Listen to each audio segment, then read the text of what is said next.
Este é o programa Tema Livre, que entrevista vereadores e personalidades de Araçatuba sobre a sua história de vida e assuntos de interesse público, como educação, saúde, cidadania e segurança.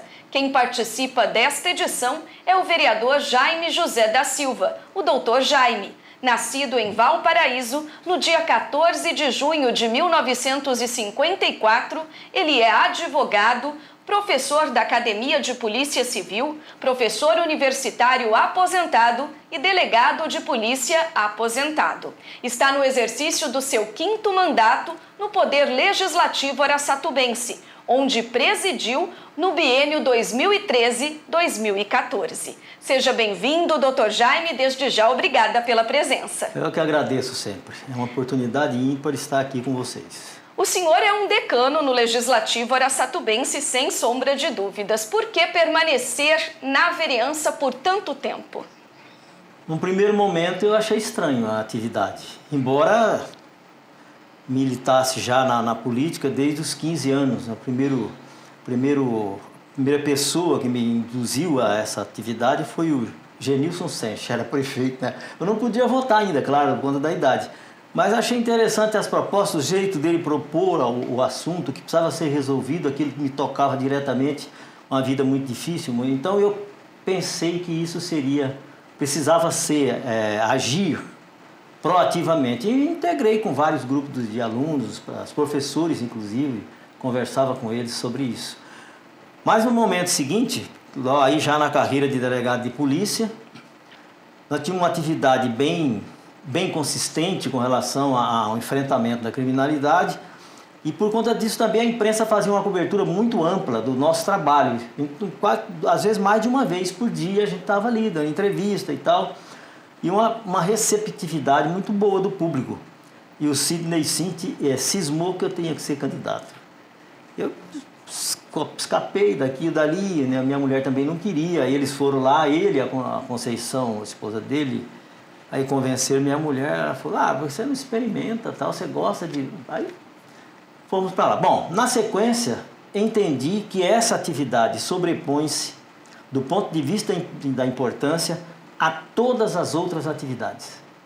A questão do descrédito ou do crédito depende de quem exerce o cargo, porque é um cargo diferenciado, é por pouco tempo, precisa ser renovado a cada eleição, mas é um cargo, que compreende, inclui uma atividade que toca a vida das pessoas até antes de nascer.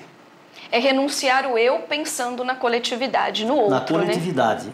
Como pode ser feito isso? É claro que vai ter erros e acertos. A pessoa não pode se preocupar, se eu errei aqui e acolá, se errou porque falhou algum raciocínio lógico, está tudo certo. Não pode ter a maldade, é pensar em prejudicar o outro. Aí isso não funciona na política nem para quem pratica a maldade. Ele pensa que está tendo lucro, mas está tendo prejuízo. Doutor, hoje como o senhor concilia o trabalho de vereador com as suas atividades profissionais? Eu aprendi, com o tempo, a juntar essas atividades em um único contexto. Então, na aula eu experiencio, nas aulas da faculdade, por exemplo, sempre experienciei algumas questões práticas, isso me ajudava muito. E essa prática, que é sempre uma proposta muito importante do ponto de vista didático pedagógico, de interagir fato e texto, depois texto e fato, ou seja, eu vou lá, executo de acordo com determinadas normas, ainda que sejam informais. Executo e avalio, verifico como esse fato se desenvolveu, se deu certo ou não. O que eu posso acrescentar, o que eu devo tirar, levo para o texto, construo o texto, volto de novo à ação.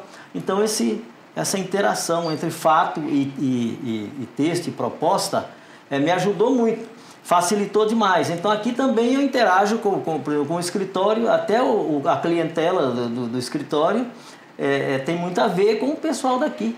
Aqueles que não podem ir em caminhos vão lá na procuradoria, constituem um advogado, na maioria das vezes sou eu, e eu faço o trabalho que eu me propus a fazer logo que aposentei. Da preferência às pessoas que não têm defesa, as pessoas mais carentes. Mas, claro, envolve muitas pessoas com quem eu interajo também na sociedade, que estão num patamar acima e que também procuram. Então, fui juntando tudo num contexto, aproveitando a experiência de várias atividades e buscando sempre a conciliação. Apesar da necessidade de imposição na polícia, de ter uma atitude mais drástica e mais corretiva, eu aprendi a conciliar depois do erro e depois da cobrança, dar oportunidade para a pessoa se redimir. Tudo vai se ajeitando e a rotina com certeza vai ficando cada vez mais leve. Aí Deus ajuda sempre. Com certeza. Doutor, foram mais de 40 anos de trabalho na Polícia Civil até o senhor se aposentar em 2018. Hoje, vale a pena seguir carreira na Polícia Civil? Vale a pena do ponto de vista da experiência, que é diferente. Acho que vale a pena contar uma historinha bem rápida de como foi isso. Eu estava concluindo o colegial à época, né? Agora é o ensino médio. Na época colegial. E tinha lá uns exames de seleção, porque à época não tinha vaga suficiente para todas as pessoas que seguiriam do ginasial para o colegial. Certo. Estava cursando o ginasial. E as escolas se competiam. Normalmente o IE é que tinha os primeiros colocados. Eu não sabia exatamente até que ponto eu estava preparado ou não, porque a vida era muito turbulenta. Acordava perto de 4 para 5 horas da manhã, ia para o açougue, porque meu primeiro trabalho, e foi lá, graças a Deus, que eu consegui estabilizar a vida, pelo menos para comer bem, né, comer razoavelmente bem, estudar. Foi lá, no açougue. E era muito difícil, então às vezes eu até assistia a aula meio que dormindo, mas eu não estava dormindo, os professores até acostumavam com isso. E me dediquei ali ao estudo, com uma proposta, com uma palavra, uma advertência do meu pai, que foi assim: sem estudar você não vai ser nada, você precisa estudar, só isso.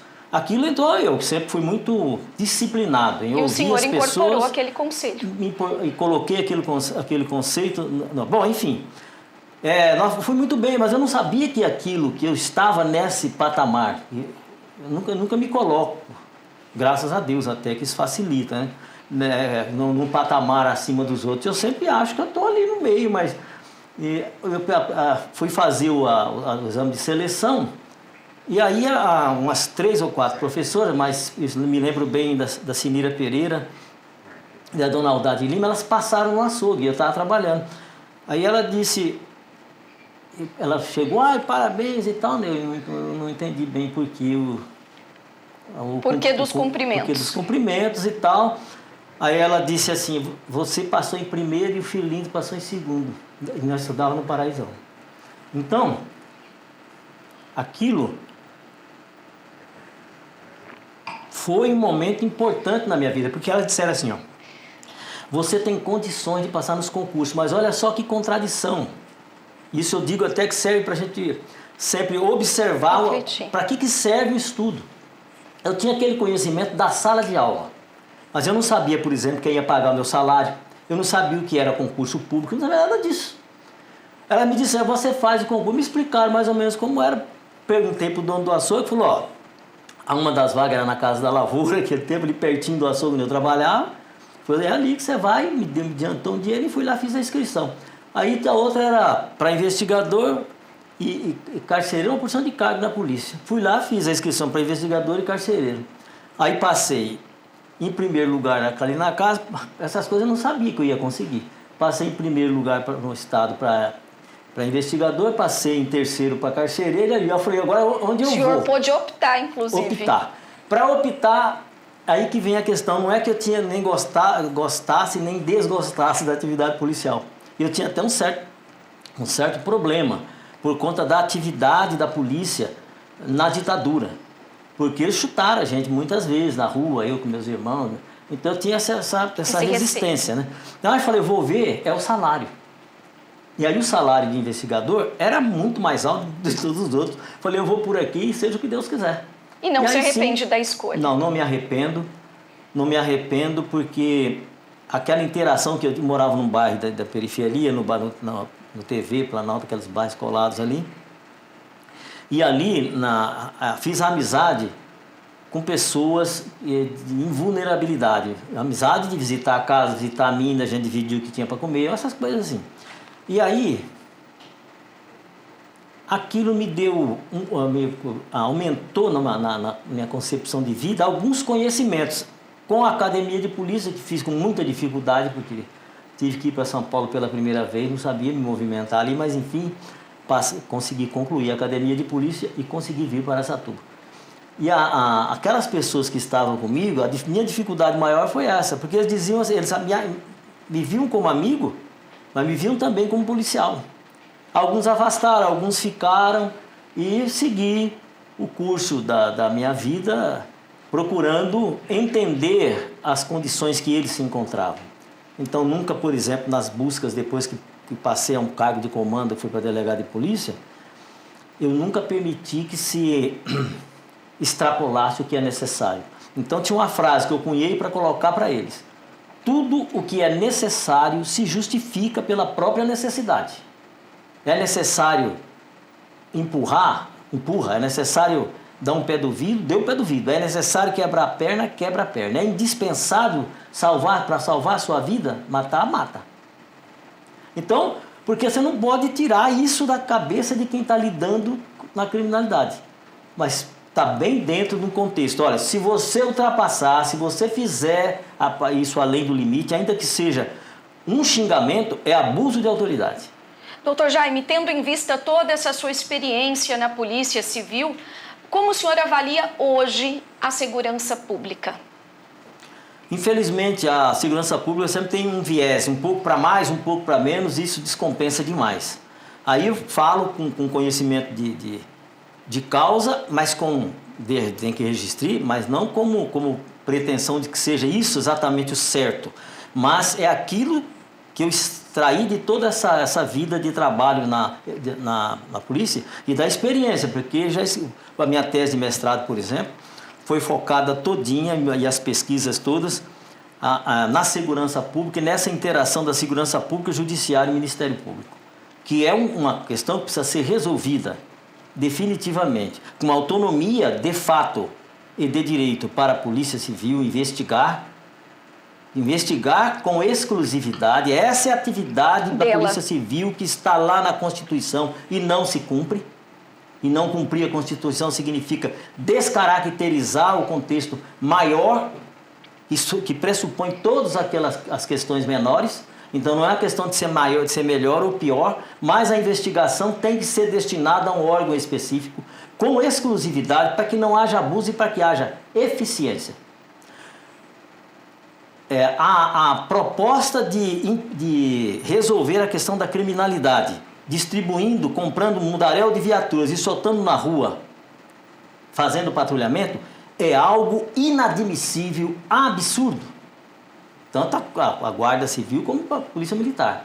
E porque você só vai aumentar a sensação de segurança, mas ela não é real. Mas, na verdade, né? O povo mesmo não está interessado em sensação, está interessado em estar seguro. De fato. Você vai acontecer a segurança. E para isso, nós precisamos levantar e nos antecipar aos fatos criminosos.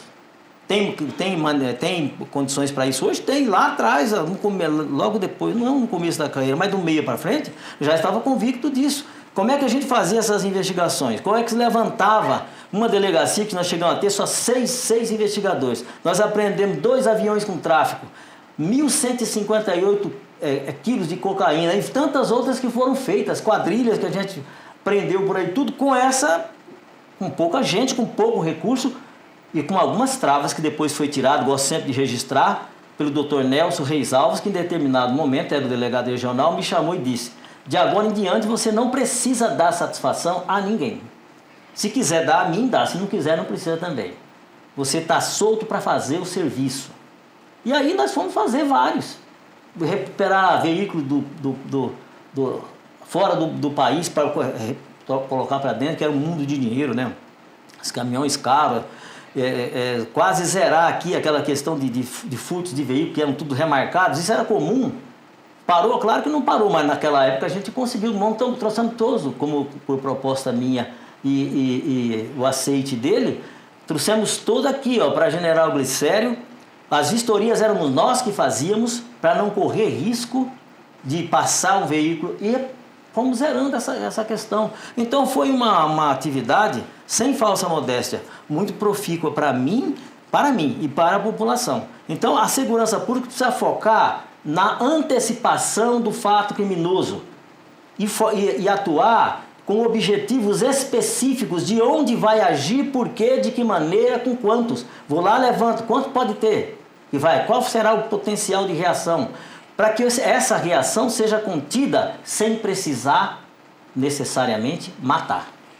Doutor Jaime, aqui na Câmara de Araçatuba, o senhor tem trabalhado desde legislaturas passadas com a compilação das leis municipais. Primeiramente, em que consiste esse trabalho? E como ele está hoje, já plenamente desenvolvido, realizado? A percepção dessa necessidade veio da atividade como professor. Certo. Compreendi ali, já na faculdade de Direito, ali pelo segundo, terceiro, no máximo quarto termo, que eu tento sempre cunhar um raciocínio lógico que vai me servir para definir algumas questões práticas. Então, cunhei esse pensamento. O fato, por exemplo, não provado, é fato inexistente. Eu preciso provar. Provado o fato, eu preciso ajustá-lo a partir da norma. Agora, o fato é aquele real, prático. A norma é uma proposta e não são todos os fatos que cabem dentro da norma. E o que não cabe dentro da norma, cabe uma interpretação maior a partir dos princípios. Então, se aplica o princípio, se for o caso, como a proposta do pessoal do Rio Grande do Sul, que é questionada em alguns pontos, mas numas questões de difícil solução, é importante colocar, afasta a norma, a regra individual e coloca o princípio. Porque o princípio rege todas as leis, as normas. E essas leis é para tornar efetivo o princípio. Se a aplicação daquela lei, naquele caso completo, não resolve a questão, não traz o seu centro de justiça, não cumpre a sua função, você tem que afastar a norma e encontrar pelo princípio, aí pela decisão judicial, que vai fato a fato, como deve ser naquele caso concreto. E a compilação veio para facilitar todo esse processo. A compilação veio porque me trouxe essa ideia de que os fatos se alteram com o tempo. A vida em sociedade é dinâmica. Pensa que nosso país, 30 anos atrás, hoje a gente conversa com o mundo todo online. Nós não podemos continuar aplicando a norma antiga naquela, nós precisamos ir verificando onde precisa ser realizado. Não é com remendos, com a proposta de falar, não vou encher isso aqui de norma. Havia até uns questionamentos da imprensa, que graças a Deus aqui parece que parou, pelo menos diminuiu muito, de todas as vezes que ia fazer entrevista, quantos projetos o senhor fez, Não é isso que eu penso que tem que ser publicado, porque nós não estamos lá só para isso. Não é quantidade, é não qualidade. Não é quantidade. É qualidade, preciso. Eficácia. Não adianta ter a lei e não colocá-la em prática. Mas, infelizmente, nós ainda temos um ordenamento jurídico, não é só aqui, mas no país todo, tanto na área estadual, federal ou municipal, muitas normas todas esparramadas que às vezes não servem para quase nada. Então, nós precisamos acompanhar aqui em Araçatuba hoje. É difícil as pessoas perceber, né? Infelizmente. Mas é difícil a gente trazer esse emaranhado para dentro. E é difícil as pessoas compreender a importância disso.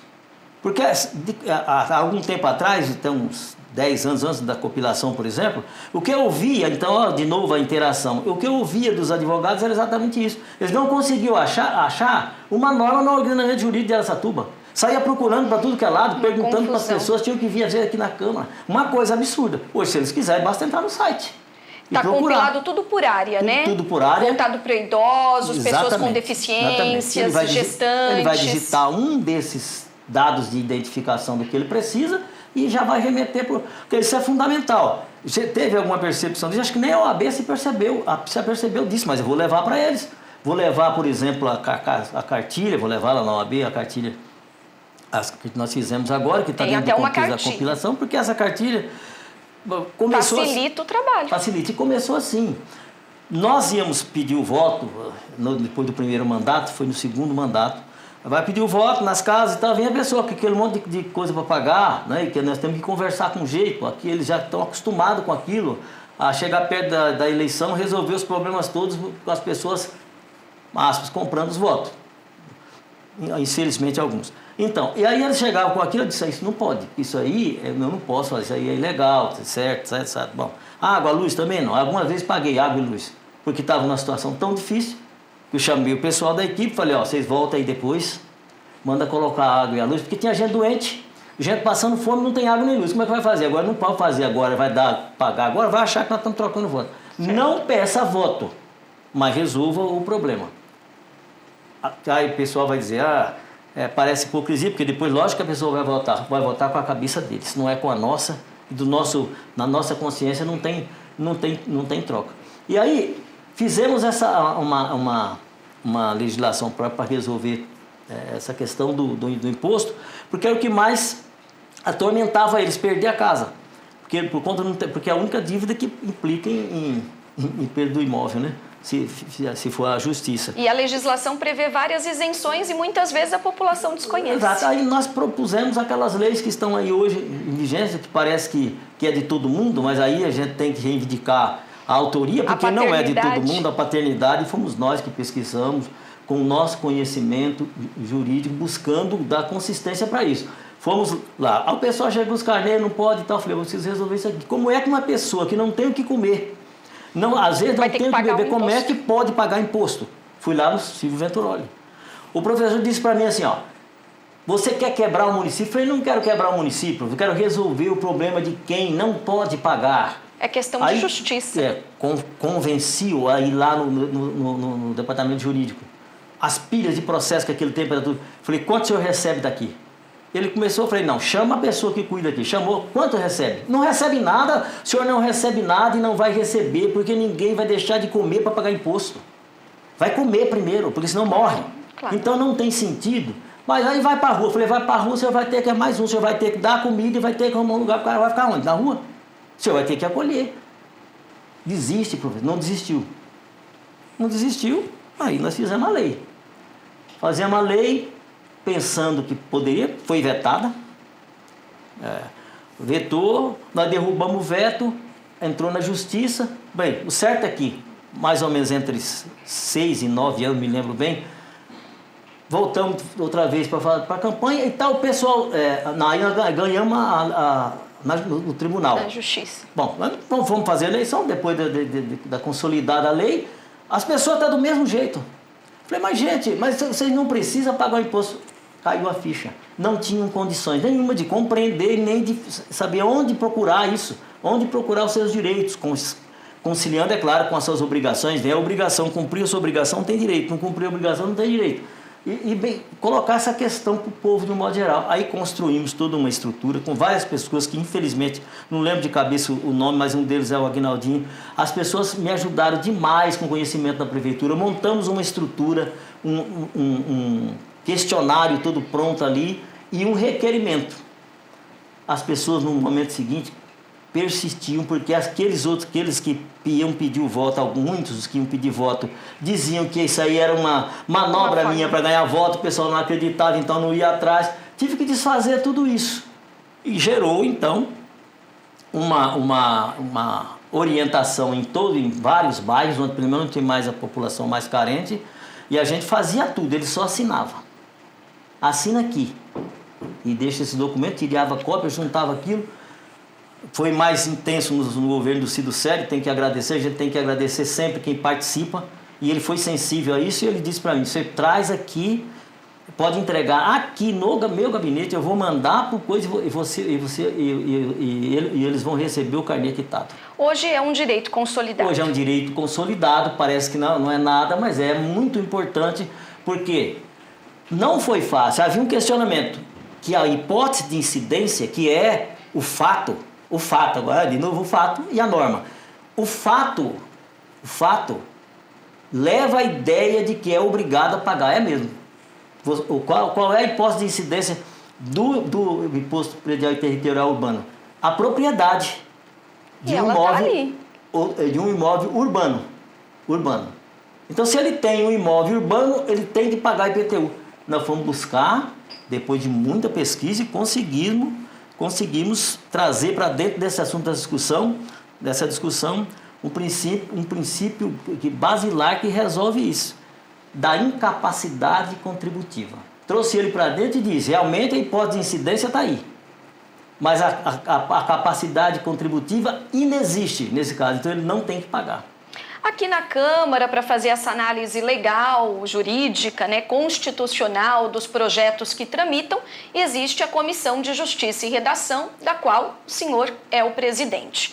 Mas a gente sabe que os pareceres dessa comissão não são absolutos, muitas vezes eles são derrubados pelo plenário. Como o senhor recebe essas decisões? Bom, ultimamente, esse mandato passado e esse que nós estamos agora, eu acho que consolidou assim, uma certa confiabilidade nos vereadores, com os que estavam aqui com a gente. E pude participar muito mais. Então, é quase zero a busca para derrubar. Converso antes, porque a política requer o direito à justiça, não, né? Porque tem, mas a política requer o diálogo, conciliar aquilo ali, ó. Às vezes ou atualmente, às vezes vem um projeto de lei que tem ali alguma inconsistência.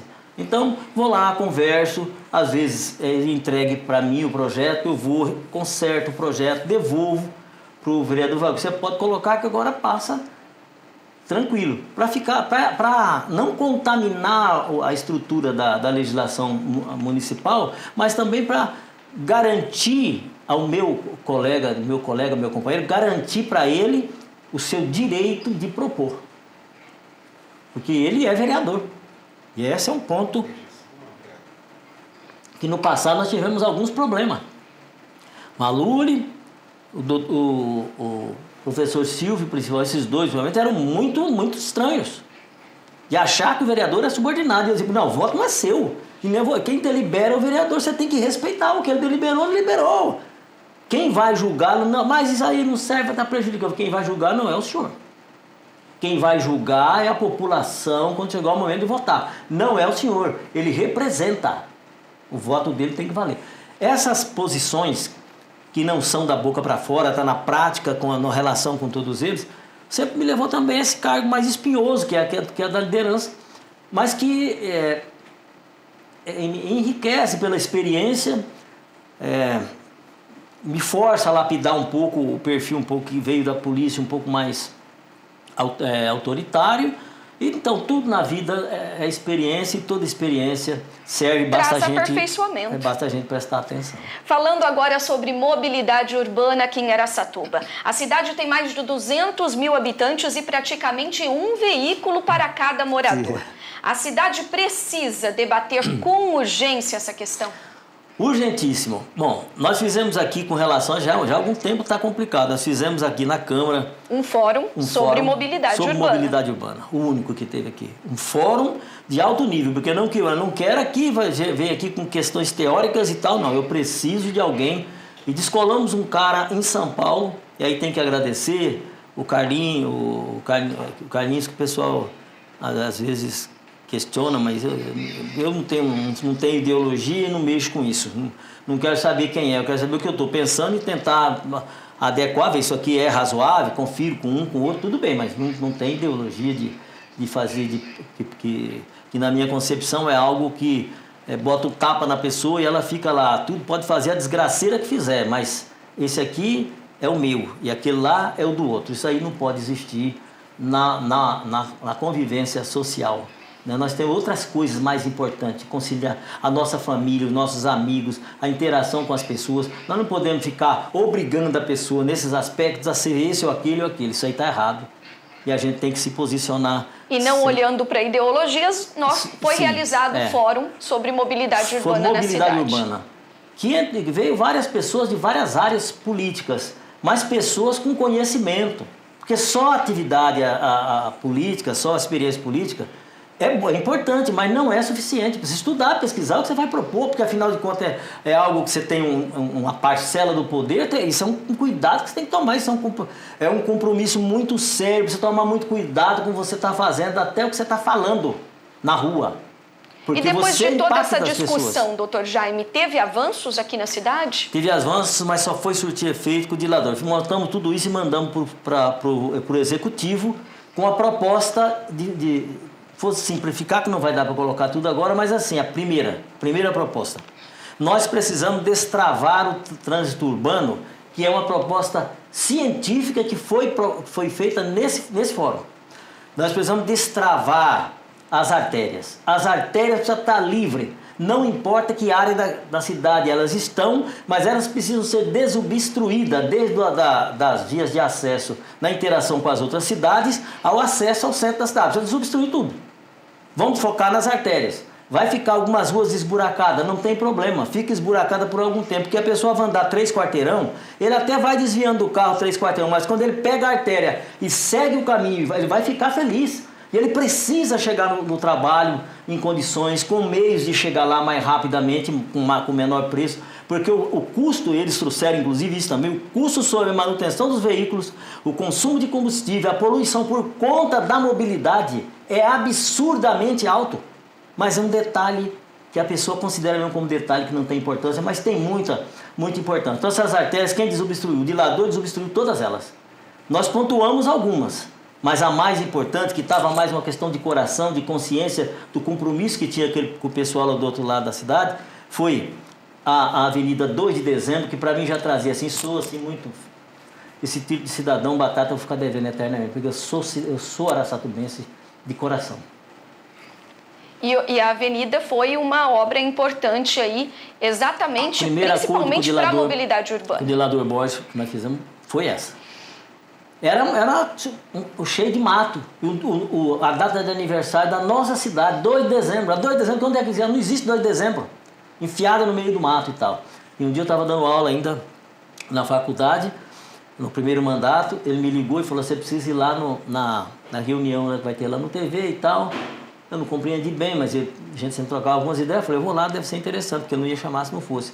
Até antecipei um pouquinho o término da aula e fui para lá, e lá ele anunciou. E outras que ele já tinha feito e que depois continuou fazendo. Primeiro destrava isso. Agora, o que sobrou dessa proposta que não foi realizado... Que ainda falta. Que ainda falta hoje para resolver o problema das artérias. Tem algumas, mas uma importante que impacta demais quem entra, sai da cidade, é ali a rotatória da Pompeu de Toledo. Então aquela, primeiro precisava resolver a Pompeu, agora precisamos resolver a artéria. Não demos conta por conta do dinheiro, que é muito também. Ele fez muita coisa, gastou bastante, então não tinha como fazer aquela linha. Mas ali está proposto a passagem por cima, com um viaduto. Um viaduto por cima, para liberar o trânsito embaixo, em cima, sem complicações. Quem sabe um dia a gente consegue, vamos continuando, porque é importante. É importante, a cidade já está em condições a cidade vai crescendo, né? Exato, e ela precisa evoluir tudo isso. No mesmo ritmo. É preciso também, na questão da mobilidade urbana ainda, considerar que quem precisa primeiramente de atenção é a população mais carente que vive na periferia. E há um erro, e até eu discuti, questionamos, e afinal fui convencido a votar favorável, mas eu não aprovo esse modelo de transporte coletivo em Araçatuba desde que ele existe. Porque você entra com um ônibus quase vazio, no final do bairro para pegar duas pessoas, 2 passageiros. O custo disso é altíssimo e vem vazio de novo. Então é preciso resolver essa questão. Primeiro, a empresa precisa se estruturar para encontrar caminhos de reduzir esses custos. Nas avenidas, vamos com os ônibus grandes, com um conjunto de pessoas.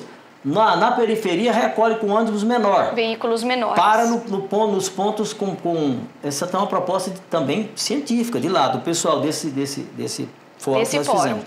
E fica no ponto da avenida. Passa o grandão, leva todo mundo. E vamos conciliando, quer dizer, é só uma ideia que otimizar pode, e reduzir exato, custos. que deve ser aperfeiçoado. Otimizar, reduzir, mais carregado, porque eles também sofrem um impacto que é indispensável. Não podemos voltar atrás numa coisa que é importante. Não é agora porque sou idoso agora não, mas é porque sempre pensei. Nós precisamos cuidar das pessoas. Eles têm que sair de casa, têm que circular, conversar, enxergar as pessoas, não ficar doente.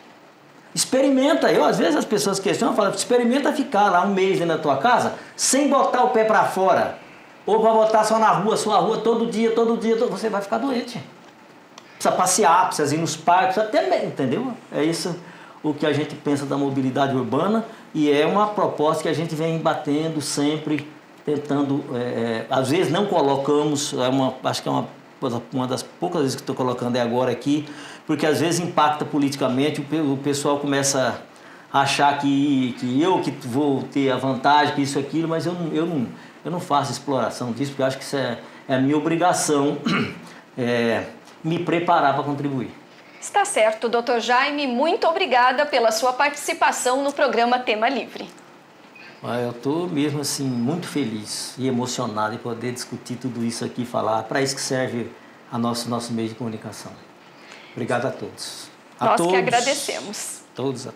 Nós que agradecemos. Lembrando então que o programa Tema Livre vai ao ar toda quinta-feira a partir do meio-dia pela TV Câmara, no canal 6 da NET e também pelas redes sociais, YouTube e Facebook, acessíveis pelo nosso site aracatuba.sp.leg.br. Se preferir, aponte a câmera do seu celular para o QR Code que aparece na tela e tem acesso direto ao nosso site, ficando por dentro de tudo o que acontece aqui no Legislativo Araçatubense. Obrigada pela sua companhia e até a próxima!